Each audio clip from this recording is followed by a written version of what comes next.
We here at Perpetual Life wish to achieve indefinitely extended lifespans, and we embrace the use of technologies that help us all toward these goals.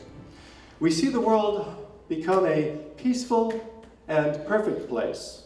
We see brotherly love prevail in all instances and envision a future in which mankind works together for our common good.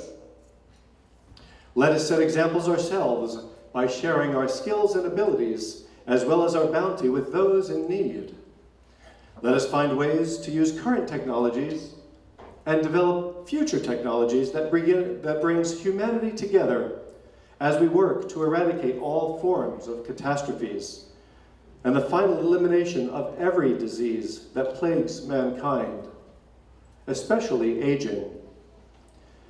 To those of you who are members here, those of you that I call my Perpetual Life family, we are all family in that we aspire toward unlimited lifespans. And let us recall that it does not matter if we call ourselves Protestant or Hindu, Muslim, Jew, Catholic, Buddhist, atheist, or agnostic. It does not matter. We can mutually respect one another's belief systems while we come together, united in our quest for health and longevity. So please join me in a moment of reflection with these words from Mother Teresa. People are often unreasonable and self-centered. Forgive them anyway. If you are kind, people may accuse you of ulterior motives, but be kind anyway. If you are honest, people may cheat you, but be honest anyway. If you find happiness, people may be jealous, but be happy anyway. The good you do today may be forgotten tomorrow, but do good anyway. Give the world the best you have, and still it may never be enough, but give the world your best anyway. For you see, in the end, it is between you and God, or Creator, whatever you name that universal force. It was never between you and them anyway. This is from Mother Teresa. So with our friends beside us and no person beneath us, with the bonds of perpetual life between us and our worries behind us, with our goals before us and no task that is beyond us, with a thirst for knowledge and a dream for a disease and aging-free world, we are thankful for our Perpetual Life friends and the lessons and knowledge that we are about to share here this evening. So thank you and welcome to Perpetual Life. Let us now welcome a great leader in the movement to eliminate aging, Mr. Bill Faloon. Neal, those words were so inspiring. Before I begin this prelude to an incredible presentation you're going to watch by Dr. DeRee Mahara, I'm going to do a little prelude here, and I do want to make a notation. I want to essentially honor and pay tribute to an individual who has made such a difference in this world that we tend to forget, because he made such a significant difference that we don't even remember how bad it was. Before Jonas Salk went through an incredible effort to combat anti-Semitism. He combated persecution, oppression, and ridicule to develop the polio vaccine. And he had to work in inferior laboratories. He was not given access to what others had access to. He persevered anyway. And we need to put a pedestal up in this church to honor the work he did, because he is the embodiment of what mankind was created for. Jonas Salk sought ways to extend lifespan, to prevent premature death, to fulfill the Creator's plan for mankind to develop technologies that will facilitate the transformation of life into an environment of perpetual abundance. Now, again, polio, because it's been gone so long, we tend to forget how bad it was. But just 6 months after I was born, and I was born in 1954, by the way, I'm 60 years of age, but 6 months after I was born, Jonas Salk held a conference, maybe somewhat similar to this, where he announced a breakthrough, the discovery of a vaccine that, if given to people ahead of time, would protect them from polio. This was an enormous breakthrough because 45,000 Americans a year were contracting polio and either dying or being paralyzed for life. But this one individual, he persevered through all kinds of oppression and prejudice. And by the way, he broke all kinds of FDA rules. He wasn't allowed to do what he did, but he knew he had a way to prevent this disease from affecting people, and he pushed forward anyway.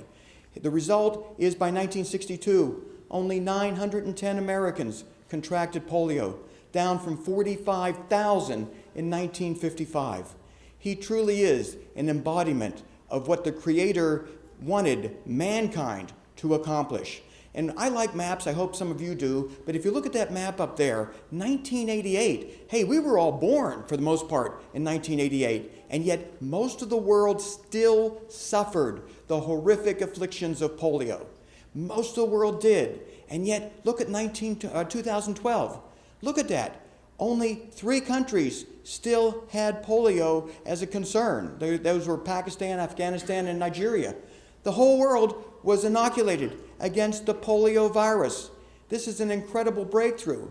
Now, some people question whether or not we're ever going to find a cure for aging, whether or not we will be able to indefinitely extend healthy human lifespans.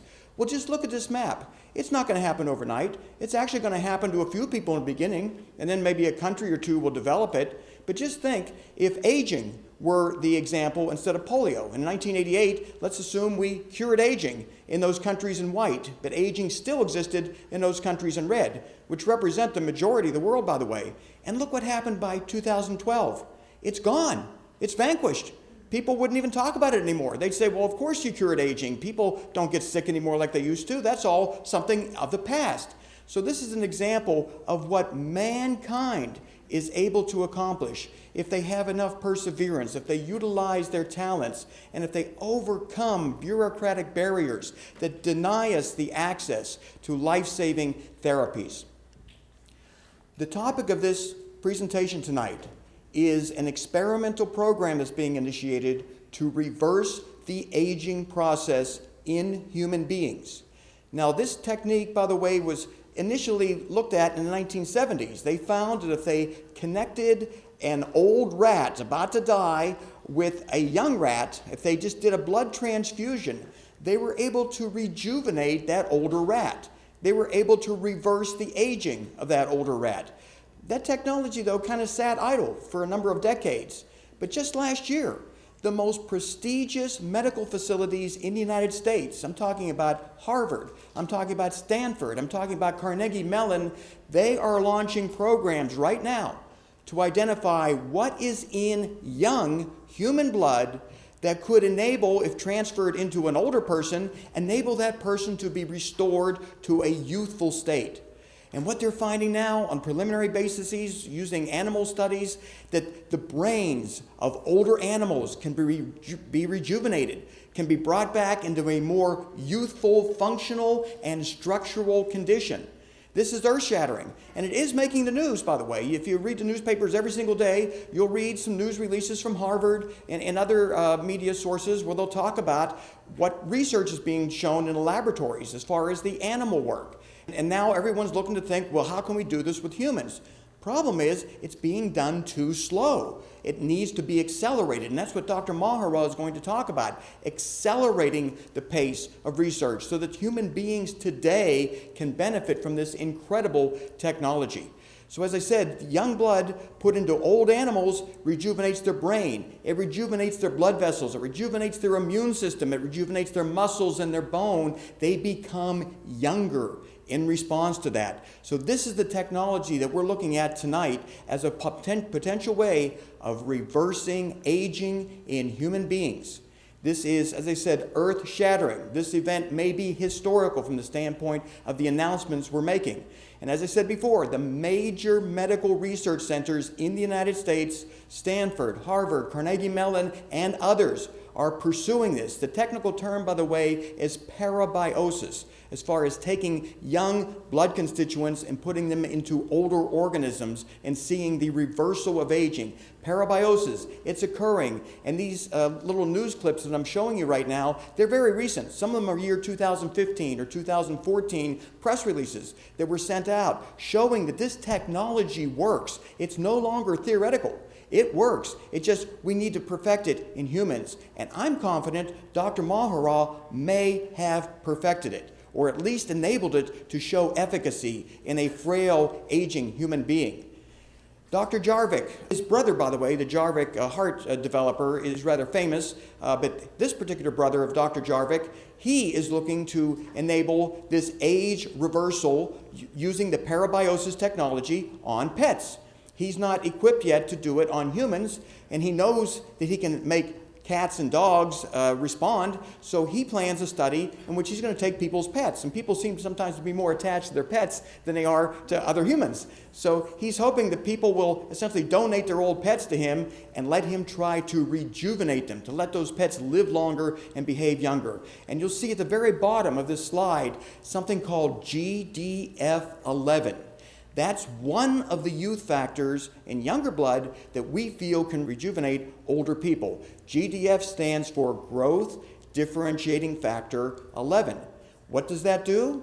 It programs old stem cells to come back to life, to restore functionality, so that by transplanting GDF11 from younger people into older people, we anticipate that there will be a revival of their dormant stem cells, which would mean systemic rejuvenation. We're seeing it in every body part they've investigated so far. We're going to measure it across the board with older people to see what kind of reversal of aging we're able to identify. So we've got people from major universities working on this fervorously. Our concern is they're not going to move fast enough. Certain people in this room may not live long enough to benefit from this incredible technology. What I'm going to go through now, rather briefly by the way, and these slides will be available on the Church of Perpetual Life's website. So if you fear you're missing something here, be assured within a month you'll be able to watch these anytime you want through the internet. But what I'm going to try to do is introduce some very simple concepts of immune senescence, so that when you hear Dr. Mahara talking about what he plans to do to reverse it, you'll have an understanding of the terminology and the mechanisms involved. What we all want to have in our bodies as we grow older are more naive T cells. Now, naive may sound like something you don't want. It may sound like something it doesn't know what it's doing. But as it relates to immunology, naive means it's a cell that has not yet been stimulated to react against a particular bacteria or virus or cancer cell. It's ready to act as soon as you are infected or as soon as a pre-malignant lesion develops in your body, it's ready to take it out.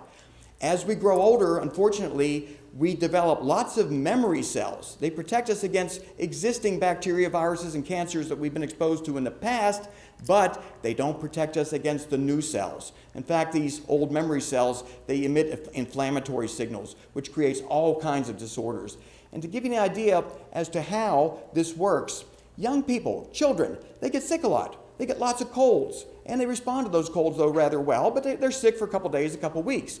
And the reason is they don't have memory cells like almost everyone in this room has. We've got lots of memory cells that protect us against prior infections. But as we use up our naive cells and they convert to memory cells, we develop a deficiency in our naive T cell population. Eventually, that deficiency evolves into immune senescence. And that means we're vulnerable to everything. And we're also at the same time not just having weakened immune system against what we don't want in our bodies, such as bacteria, viruses, cancer cells, but we're having a chronic inflammatory reaction. Those memory cells are turning senile or emitting these inflammatory cytokines and creating all kind of havoc. So our dilemma that we need to overcome is we've got too many memory cells. All of us in this room have been through too much already, so we've got a nice store of memory cells that are rapidly turning senile, by the way. We don't have enough of those critical naive T cells. That's what we need to do to restore immune function back down to that of a younger person. So that is one of our objectives.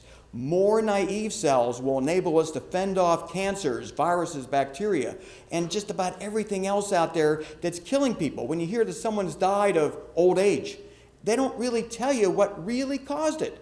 Really, for most people, it was immune senescence. They didn't have enough naive T cells to kill the bacteria or viral infection that caused them to have pneumonia or sepsis or develop a malignancy that could have been prevented if they were younger, if only they had more naive T cells in their body. So this is what we're trying to do.